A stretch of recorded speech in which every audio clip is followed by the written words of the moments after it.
Welcome to the Rampant Discourse YouTube channel. I'm your host, Paul Essen. I'm Andrew Riley. I'm Travis Hudson. And Travis, what are we doing this fine evening? We are drinking beer from Germany and Austria, small local breweries, thanks to the Brewers Art. I can't read it anymore, but the Brewers Art Advent Calendar. Brewers Cali. Yeah, from Kalia. I think it's. I don't even know what that is. I guess it's the company that put them all in a box. I don't know. They didn't brew the beer.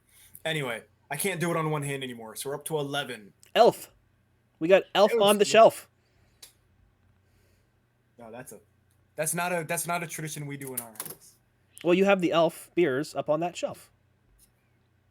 Well, I have Zane beers. Oh yeah, okay. So Mario will have Elf on the shelf. Fine. There you go. And we'll be on Zwolf. Oh my gosh.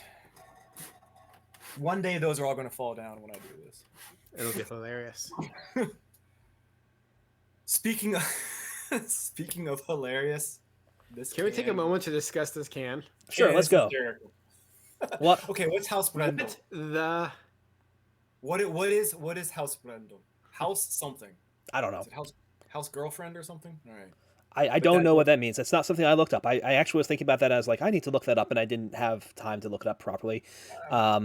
So we are drinking the Marie Hausbrendel Hell, which is obviously going to be another light beer. This is a Helles lager, brewed by Schwarze Bock, so black brewery, out of Zumarhausen in just northwest of Munich, in the sense that certain suburbs are just south of DC, like where I live. Yeah, well, I'm not really that all close to DC, and neither are they all that close to Munich. But for our purposes, just outside of Munich.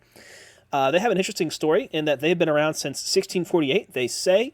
Realistically, it's hard to pin them back quite that far, but they do have a fun story about their brand, which you'll note as we talk about this can is not on there. Their trademark is this guy holding a flag. He's like waving the flag around, and it's not anywhere on this can. And this goes back to a series of battles during the 30 Years' War, where the Swedes were invading Germany as part of the Protestant attempt to crush Catholicism in Germany. And at one point, apparently, according to this legend, the Swedes were all like really, really hungry, and they just crashed into this brewery and like, we're hungry, we're taking your beer. And so they have a particular beer that hallmark is that, and then the trademark of the guy flying the flag is also related to all that. So that's none of that is on this can, but it is all on their website. But we're going to be drinking a 4.8% Hell's lager tonight, and I will go figure out what a Hausbrendel is as soon as I get a chance. So wait, but you said the brewery name is on the can, right? Familium Brauerei Schwarzbrau? Yes, Schwarzbrau, black brewery. Yeah, which confused me because I clearly saw Hell underneath this very smiling lady. And then I saw Schwarzbrau. I was like, oh, it's going to be black beer. No, it's a Hell. This is another Helles lager. So we're on 3 or 4 Helles lagers properly. Not to be confused with our Pilsner from yesterday, which is another Hell, but not a lager. It's its own version of Hell, is what that was. Right. Its own personal hell.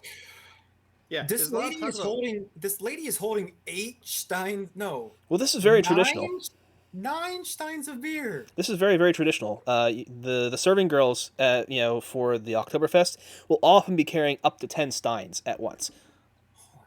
So just a liter of water, which beer is essentially water, right? A liter of water, you know about what it weighs. It weighs about a kilogram, right? Because the liter of water and 1 kilogram, always the same.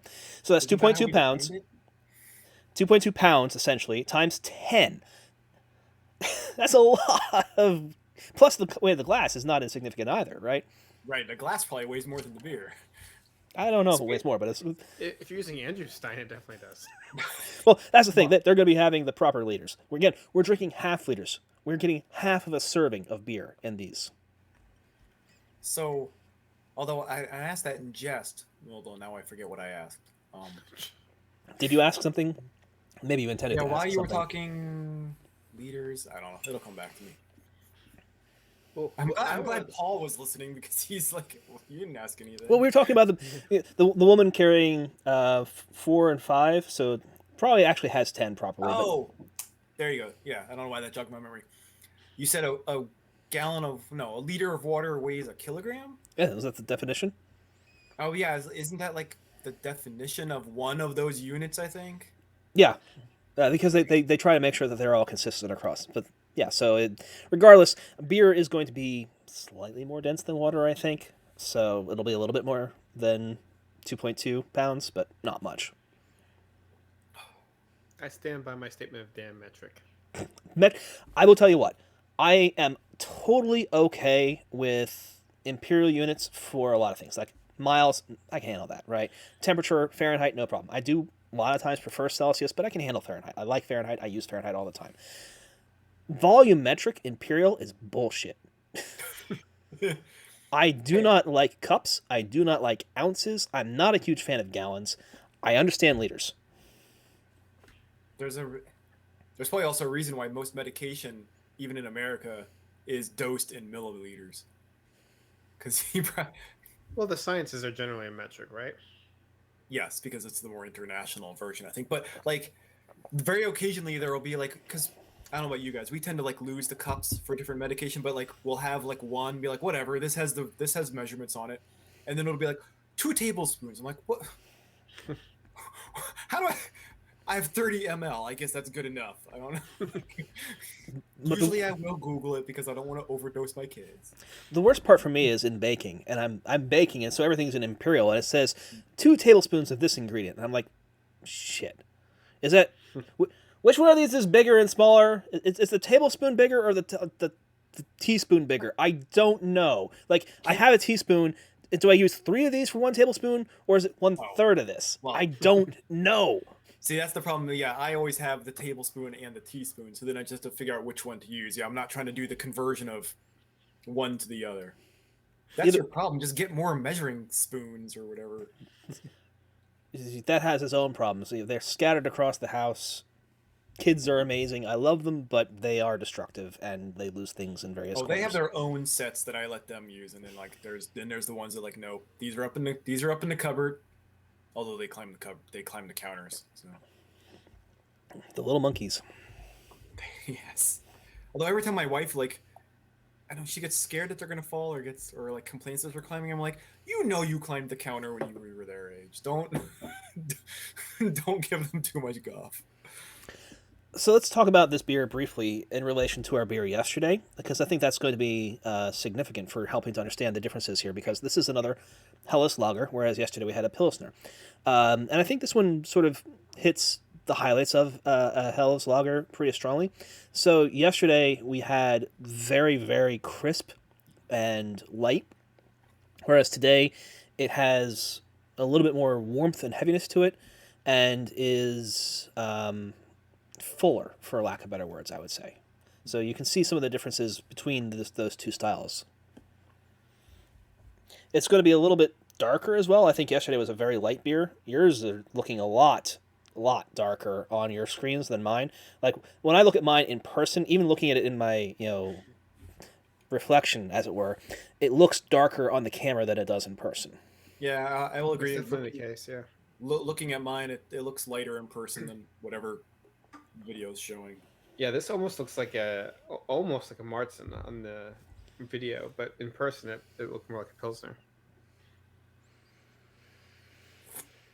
Apparently I'm not a fan of warmth and whatever the other word you used to describe it that was favorable, because I don't know, it has all the downsides of a Pilsner in my mind without any of the upsides. Interesting.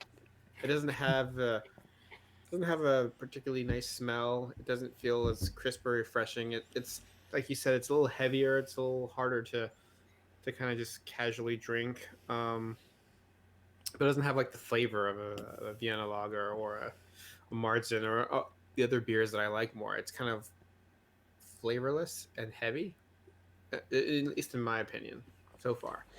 I'd say it has a flavor, but it's, and this is going to be a weird word to use for it, but it feels a little bit flat in the flavor.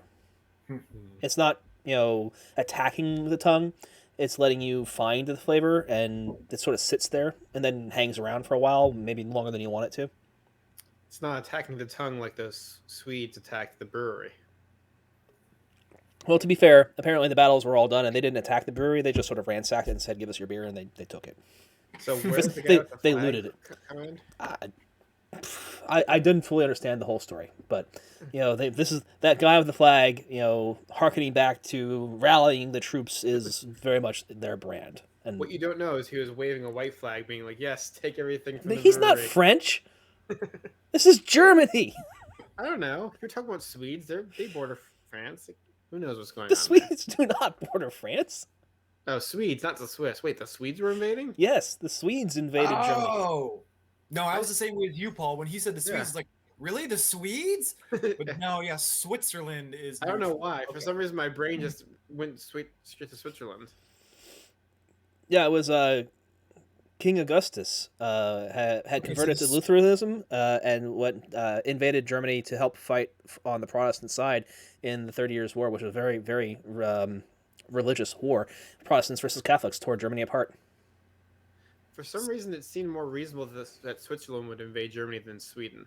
Well, that's I don't know because why. Switzerland is much closer, but Yeah, Switzerland but didn't give a shit. notoriously neutral. Yeah, so they didn't want to get involved, right? Well, and I was just about to say something that now I'm realizing it's probably wrong. I was going to joke that it was like the Vikings were invading, but the Vikings were Finnish and Norwegian, not Swedish, right? I'm sure the Swedish had Vikings too. The whole of the Northland was very Viking at various points, but by this point they had settled into their things, and it's not like the Swedes and the Norse were fighting each other as well. They had plenty of their own battles.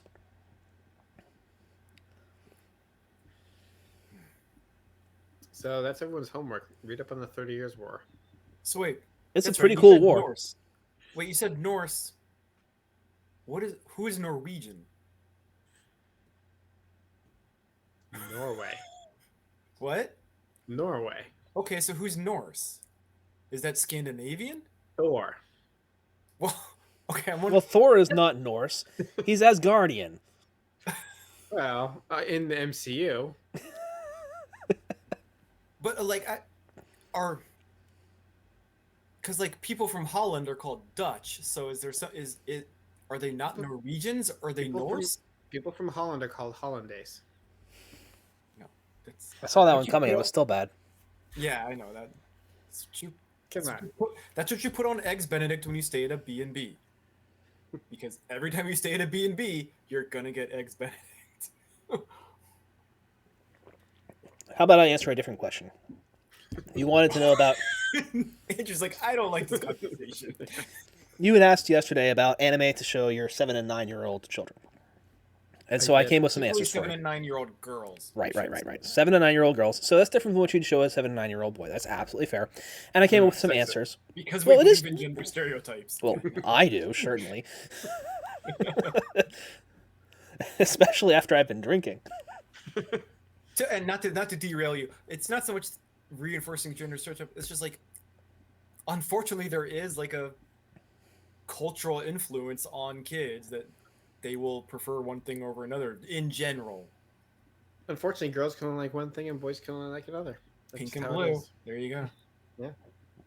So having Hey, already follow that. having already been inculcated in the culture, your girls are going to be more interested in seeing this other thing that you can show them the Dragon Ball Z, but they're not going to be interested because the culture has already swayed them that they are not supposed to like that. So what should they be allowed to see so that they can enjoy watching something having been influenced by the culture? So, Allowed to. Okay. and I have come up with a couple of answers for you. The first one is pretty obvious. Pretty much anything by Studio Ghibli. Mm. So especially something like Totoro, My Neighbor Totoro, or Kiki's Delivery Service. There you go. I was gonna say Kiki's Delivery Service. Yeah, is fantastic. Though I'm sure that those are things that have already been explored, but it's worth reminding people that they exist because these movies are so good, so wholesome, and especially Kiki's Delivery Service. It's right about that age where your girls can be aspirational to being a slightly older girl. Go ahead.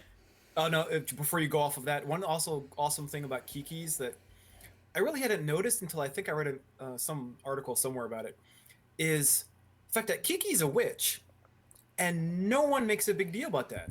It's just like that's totally normal in that world. That I mean, she's going to become the town witch. All right. It was in their town, but when she goes into the city, it is abnormal, and she gets a little bit of guff for that. But people adapt to it for the most part pretty quickly.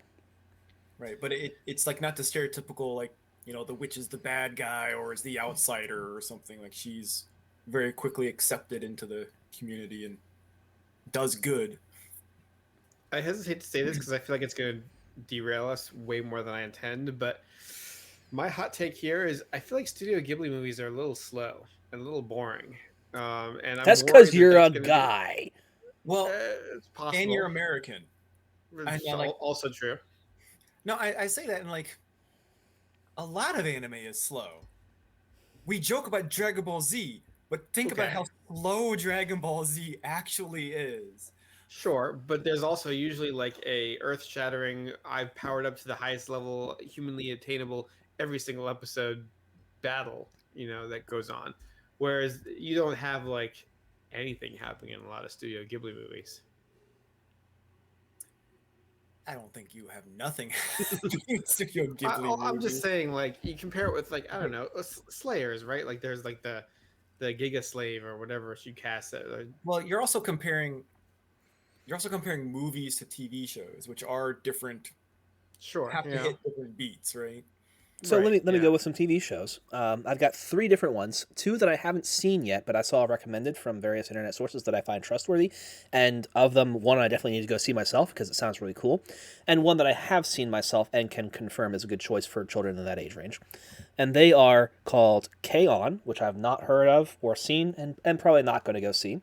But it was about musically inclined children trying to do music stuff in a very appropriate way.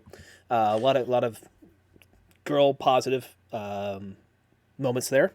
There's a show. Say it in an appropriate way, so it's not like one time at band camp. Correct. No one time at band camp happening here.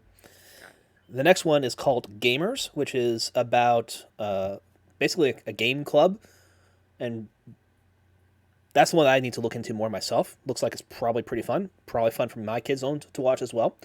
And the third one, the one that I have seen and can definitely recommend, is Ronia and the Robber's Daughter, which is following the character. The primary protagonist is a young girl whose parents are bandits, and they have a bandit camp, and they're going into their seasons and have to steal enough food to survive the winter. And she befriends a boy from the other bandit camp, basically, and it's kind of like Romeo and Juliet for 10-year-olds, and very cute. Well, congratulations. You managed to find 3 anime series that I have never in my life heard of, which I'm not surprised, because that's generally how you Well, 2 of them he hasn't even seen. So. Well, yeah, I mean, I did a little research, and I found some stuff that I wasn't familiar with, but looks good, and will pursue some of them myself, but the third one, yeah, I definitely recommend that one. They are actual anime, right? Yes, definitely the first 2, and I think the third one is technically, but the third one is based on a book, which I think is not Japanese originally, and so therefore has a lot of Western influences as well. But to Paul's point, it'll be in Japanese. When I watched it, it was in English, because my kids insisted on watching the dubbed version. But I think that it would have had a subbed or Japanese version available. And I tried Googling anime for girls or something, and it gave all the stereotypical Sailor Moon, Cardcaptor Sakura, a few others that most of the lists I didn't actually know, but that's just because I didn't. Honestly, I didn't watch them. Yeah, I feel like I'm a little out of touch with anime ever since college, since 20 years ago. Yeah. Yeah, I tried watching Crunchyroll when I first got a Roku. I was like, sweet, oh, this anime, and I watched like one episode of like Eye Shield 21, I think is called, the football one, and I think one of like the basketball one, showing my guyness here, I guess. Like, and then don't do that. That'll get us canceled.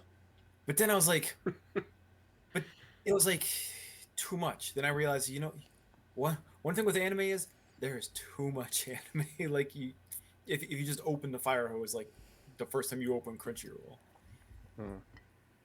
because there's a Jim Gaffigan joke about opening up Netflix and like not watching anything, but 20 minutes later, like just turning it off because you can't decide what you're gonna watch. Yeah, I feel like there is an opportunity for curation of content, right? Like there's been such an explosion of content between all the streaming services, and I think it's great in a number of ways, right? Like you can get like a lot of niches explored that weren't explored previously, and there's a lot of really good stuff out there. but it's super hard to find the stuff that will be compelling. I have a long list of things that I'm kind of interested in watching, but realistically, I'm never going to get to even like 80% of it. And I need someone to be able to tell me, like, okay, you have the list of like 20 TV shows. Here's the 3 that you really need to focus on. And the other, 17, you just got to live with not seeing. The only way you could really trust that if it's your clone that lived your exact life and is like coming back in time to tell you these are the shows that you will like, right? I mean, no one's going to be able to tell you the 3 that you're going to like the best. Yeah, that's fair. To get ultra philosophical about it. I can answer another question that we had the other day, or well, confirm something. All right. When we went off on our board game tangent, I can confirm Uwe Rosenberg designed Bonanza and Agricola, and Way to go, Travis. Vlade Chavatil? Chavatil? Sorry, Vlade. Designed Through the Ages and Codenames, which those two dichotomies, proves Paul's point about the best game designers are wide ranging. The fact that you can design a game like Through the Ages. We all played digitally. If I played it physically, that would be one of the most complex games I've probably ever personally played. Compared to Codenames, which is like such a dead simple party game. He also has designed Galaxy Trucker and several others. Yeah. Which is like a real-time game, which we tend not to play in our family. Well, I play the turn-based version, at least, which has been programmed for the Czech video game version, and then the notification system fails, and I always lose or break the game because people try to play with me, and I forget that it's my turn, and I'm very sorry about that. It's also every game I know suffers to this to some extent, but Galaxy Trucker especially, I didn't play it enough to know what all the pieces kind of were, so I didn't really ever appreciate, should I be taking the double gun at this point, or should I be taking the battery? But I just never played it enough to appreciate it enough, and that's kind of the pitfall of, I just complained about Netflix having too many choices. I mean, I showed my game wall, which isn't even all my games, on a previous episode, or maybe we weren't recording. I don't know. I showed it to you guys at least. And yeah, that's kind of like when we went to the game store the other day, and we saw, oh, there's an expansion for this game, an expansion for this game. We're like, you know what? We don't play any one game enough to bother with expansions. Like, we just play the base games. Half the time we play the family variants, which are perfectly fine. And we don't even, like, Isle of Cats. I have yet to play the real version of Isle of Cats. I didn't even know there was a game called Isle of Cats. And are you saying I love, like, I heart cats, or Isle of, like, Island of Cats?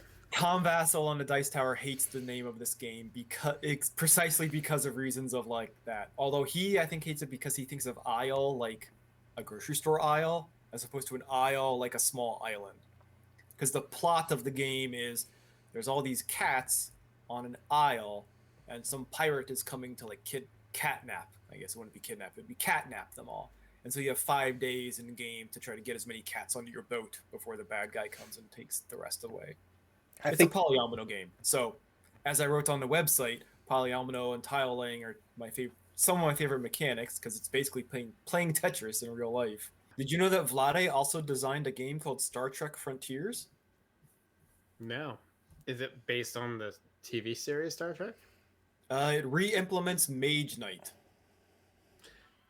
I think I might actually own Mage Knight.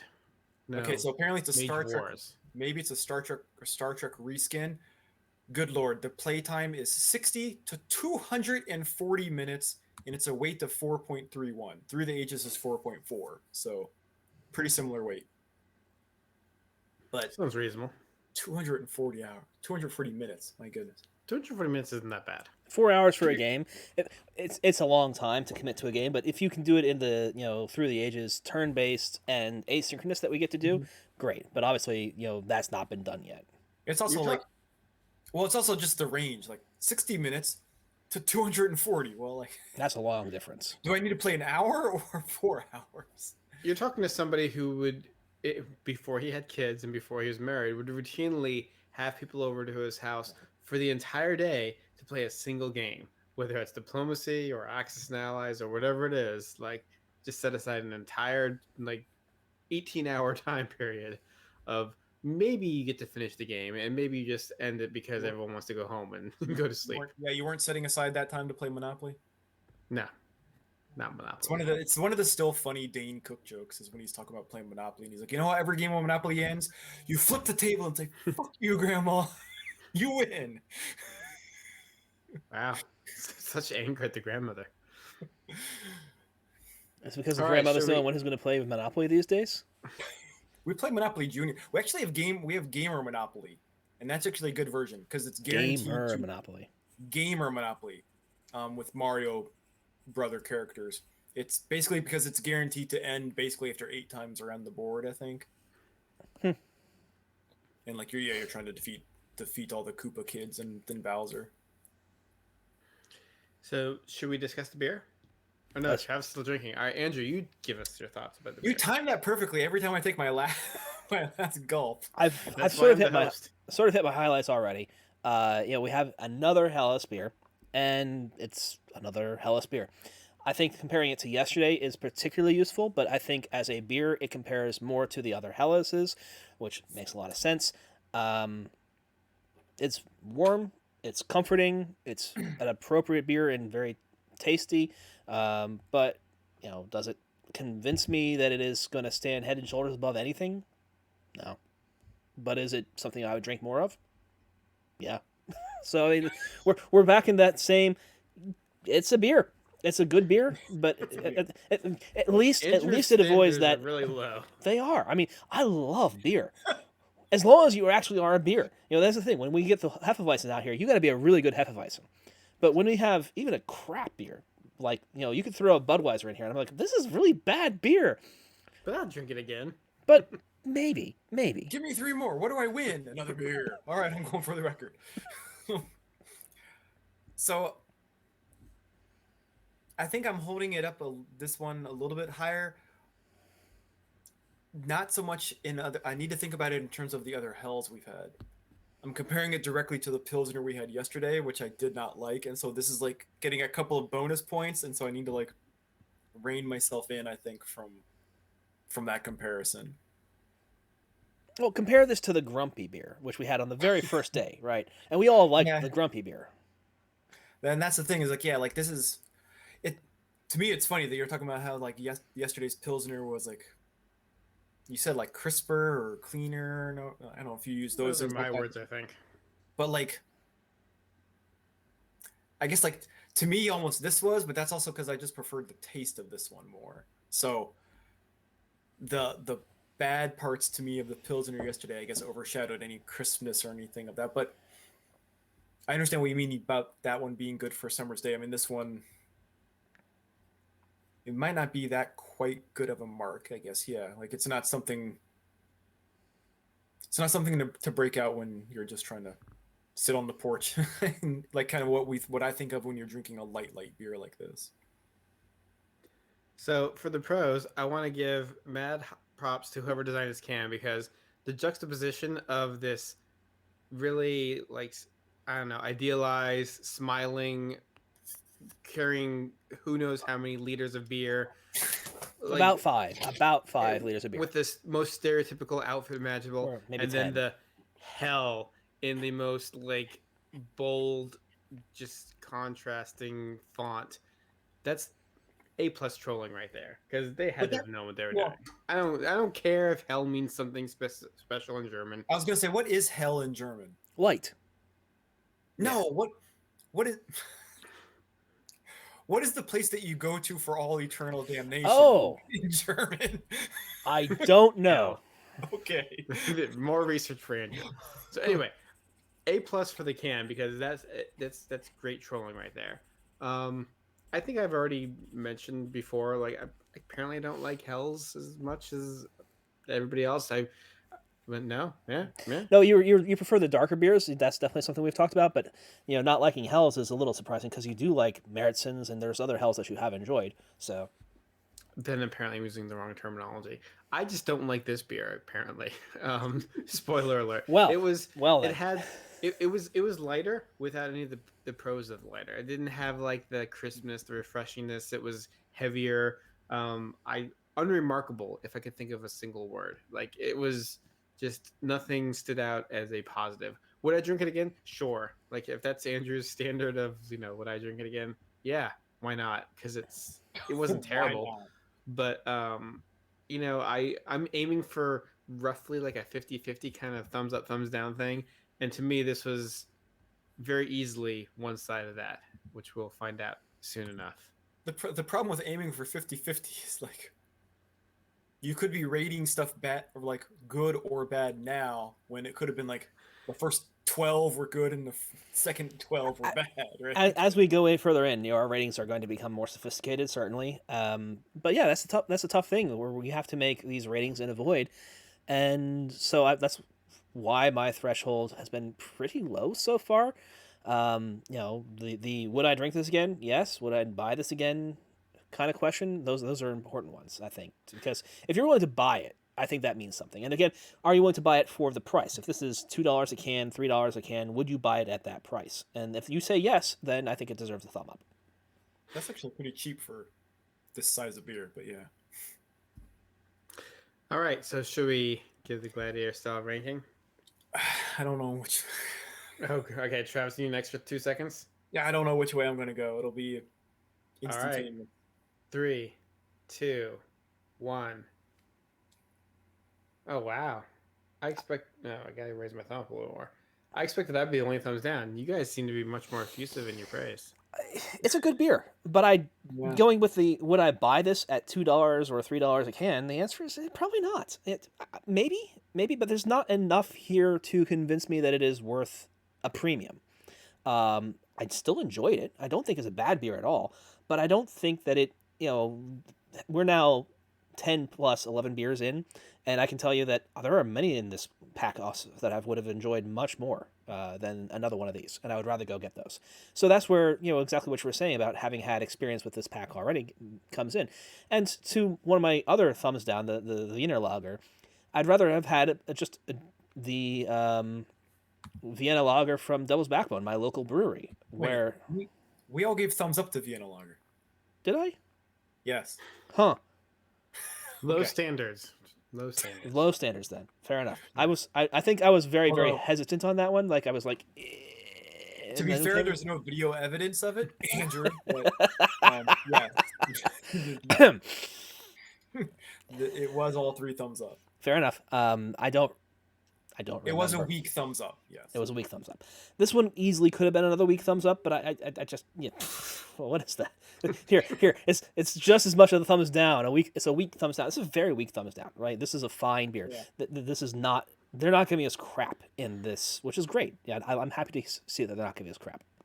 This is one of the beers where I kind of wish we had just a stay in the middle, right? Like I kind of feel bad giving you a thumbs down, but hey, we only have up or down, and it didn't earn its way to a thumbs up.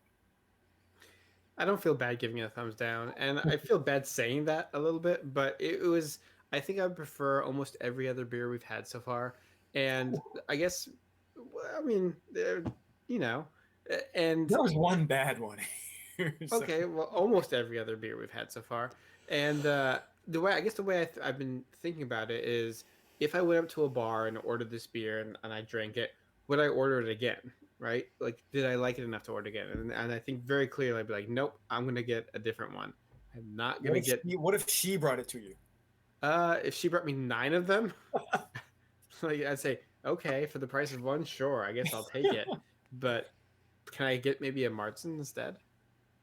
So that was my thinking, is that I would almost certainly go with a different type of beer next time. Sorry.